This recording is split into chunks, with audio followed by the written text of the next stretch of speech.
Hello friends, this is CA Mahesh Khandekar.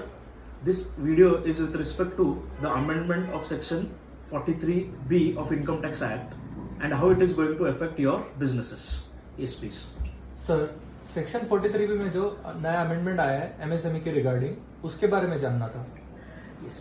ये जो amendment है ये आया सेक्शन 43B में और इस अमेंडमेंट में कहा गया है कि यदि आपका कोई सप्लायर वो माइक्रो या स्मॉल एंटरप्राइज के डेफिनेशन में बैठता है एंड यदि आप उसका पेमेंट 45 डेज से ज्यादा रोक के रखते हो तो वो आपके प्रॉफिट में एड बैक हो जाएगा।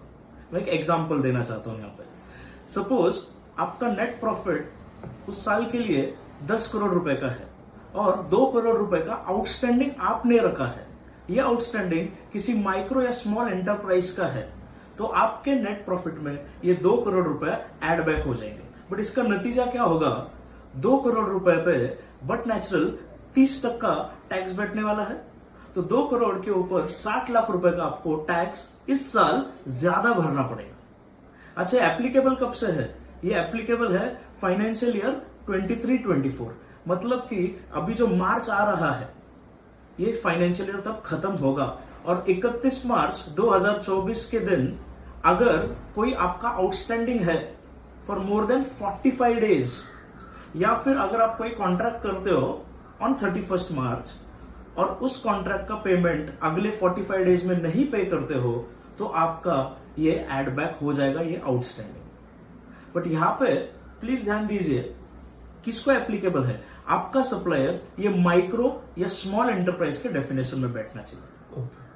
तो एमएसएमई एक्ट के हिसाब से माइक्रो एंटरप्राइज मतलब क्या एंड स्मॉल एंटरप्राइज मतलब क्या, तो उसका डेफिनेशन दिया है। तो उस डेफिनेशन में ऐसे दिया है, यदि आपका investment in plant and machinery ये 1 करोड़ रुपए तक है एंड आपका टर्नओवर 5 करोड़ रुपए तक ही है कोई भी फाइनेंशियल ईयर में, तो आप बन जाते हो माइक्रो एंटरप्राइज। स्मॉल एंटरप्राइज मतलब कौन सा? यदि आपका इन्वेस्टमेंट 1 करोड़ से ज्यादा है बट 10 करोड़ से नीचे है in plant and machinery and आपका टर्नओवर 50 करोड़ से नीचे है, यदि ये सेटिस्फाई हो जाता है तो आप बन जाते हो स्मॉल एंटरप्राइजेस। ओके सर ये 45 डेज मतलब कब से? देखिए यहाँ पे जो 45 डेज कहा है इसका मतलब है यदि आपने कोई गुड्स ऑर्डर किया, आपका कॉन्ट्रैक्ट हुआ है राइटिंग में। अभी राइटिंग में मतलब क्या? यदि आपने कोई परचेस ऑर्डर दी है या मेल किया हुआ है, हाँ, तो जब आपका गुड्स आ जाएगा, आपने गुड्स एक्सेप्ट किए जिस दिन, उस दिन से 45 डेज के अंदर, ना कि बिल जब किया वहां से 45 डेज, जब गुड्स आपने एक्सेप्ट किए हैं वहां से 45 डेज के अंदर ही अंदर। अभी ये मान लो कि कभी ऐसा होता है कि गुड्स या सर्विस तो सामने वाले ने दे दिया बट वो आपके कॉन्ट्रैक्ट के हिसाब से नहीं है, तो फिर आपने क्या करना है? आपकी ड्यूटी होगी कि विद इन नेक्स्ट 15 डेज, 15 दिनों के अंदर ही अंदर राइटिंग में आपने ऑब्जेक्शन उठाना है। तो ये 45 डेज फिर थम जाएंगे और जब आपका ऑब्जेक्शन सॉल्व हो जाएगा, आपके हिसाब से गुड्स मिलेंगे, आपके हिसाब से जब सर्विसेज मिलेगा, तब से 45 डेज काउंट किए जाएंगे। ओके, यस सर और एक सवाल है, अगर हमारा क्रेडिट टर्म 45 डेज से ज्यादा हुआ तो?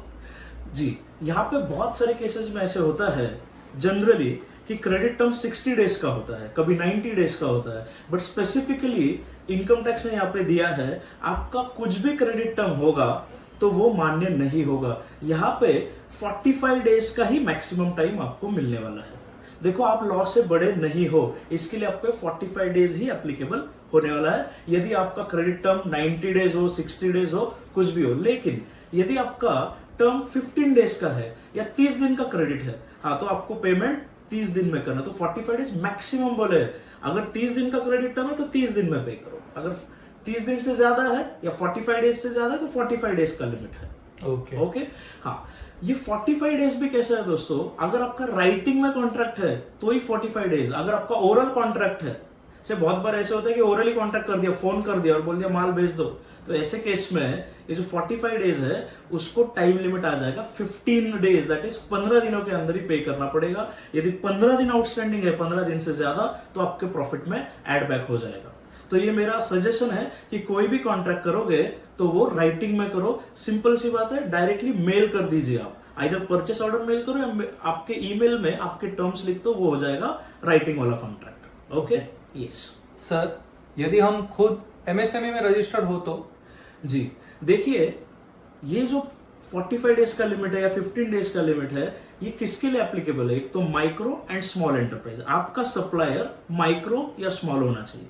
तो दोस्तों, यदि आप खुद माइक्रो हो या खुद स्मॉल हो, फिर भी आपको ये नोटिफिकेशन एप्लीकेबल हो जाएगा। मतलब कि सामने वाला माइक्रो है और आप खुद भी माइक्रो हो, फिर भी आपको ये रूल एप्लीकेबल है। नाउ फ्रेंड्स, यहाँ पे मुझे क्वेरी आया था कि सर, क्या माइक्रो और स्मॉल एंटरप्राइज बोल के हमको क्या रजिस्ट्रेशन लेना अनिवार्य है, कंपलसरी है? तो प्लीज समझ लीजिए, एमएसएमईडी एक्ट में कहीं पे भी नहीं लिखा है कि आपको रजिस्ट्रेशन लेना कंपलसरी है। मतलब कि सपोज कोई एंटरप्राइज है, वो डेफिनेशन में बैठ रहा है जिसका investment in plant and machinery से 20 लाख का ही है और टर्नओवर से 80 लाख का ही है, बट एमएसएमई में रजिस्ट्रेशन नहीं लिया है, तो क्या उसको भी 45 डेज में पे करना है? तो आंसर इज यस। रजिस्ट्रेशन लिया है या नहीं लिया है, कोई फर्क नहीं पड़ता, आपको 45 डेज के अंदर ही पे करना है। अच्छा, अगर आपने ऐसे पकड़ते हैं कि अगर आपने 60वें दिन पे कर दिया, से कोई बिल लिया था आपने या कोई परचेस किया था 25 मार्च को और उसको 45 डेज में पे नहीं किया, आपने पे कर दिया से 60 दिन में या 70 दिन में, तो फाइनेंशियल ईयर तो 24-25 एप्लीकेबल होगा, तो इसका डिडक्शन आपको 24-25 में मिलेगा, ना कि 23-24 में।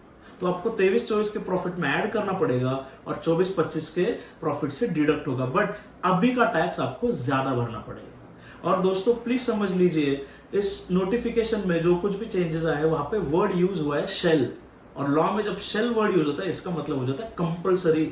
तो आपको ये कंपलसरी फॉलो करना, ये आपकी जिम्मेदारी है, आपकी और आपके सीए की। दोस्तों मेरा आपसे सजेशन है कि यदि आप माइक्रो या स्मॉल एंटरप्राइज के डेफिनेशन में बैठ रहे हो लेकिन आपने रजिस्ट्रेशन नहीं लिया है, तो वो आप रजिस्ट्रेशन जरूर ले लीजिए। इस रजिस्ट्रेशन का फायदा आपको ये होगा कि आप आपके बायर को रजिस्ट्रेशन सर्टिफिकेट भेज सकते हो और 45 डेज के अंदर की पेमेंट की मांग जरूर कर सकते हो। प्रोबेबिलिटी और चांसेस ज्यादा है कि आपका पेमेंट 45 डेज में हो जाएगा। दूसरा, यदि आपके सप्लायर माइक्रो और स्मॉल में बैठते हैं तो आपकी भी ड्यूटी रहेगी कि आप एक आदत डाल लो कि उनको पेमेंट आप 45 डेज के अंदर ही अंदर करते जाओ, तो आपको बेनिफिट होगा। Thank you so much.